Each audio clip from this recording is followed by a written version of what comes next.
Saviez-vous que certains métiers professionnels sont interdits ou à risque en islam? Découvrez ces 5 professions qui vont vous surprendre et pourquoi elles posent un problème. Le premier métier interdit est celui de directeur de marketing pour des produits haram, comme l'alcool ou le porc. Le prophète Mohammed a maudit ceux qui participent à la promotion ou à la vente de ces produits.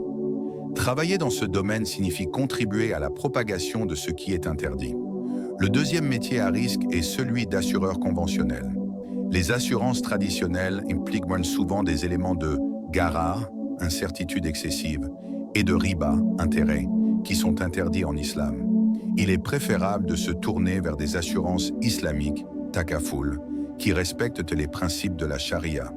Le troisième métier à risque est celui d'esthéticienne, proposant des pratiques interdites, comme l'épilation des sourcils ou l'utilisation de produits contenant des ingrédients haram.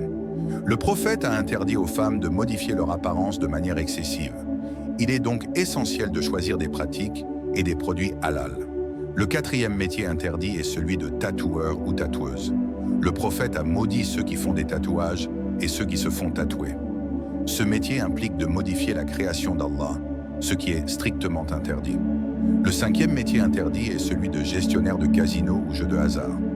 Allah dit dans le Coran, « Le jeu de hasard est une abomination inspirée par Satan. » Surat Al-Maïda 5,90.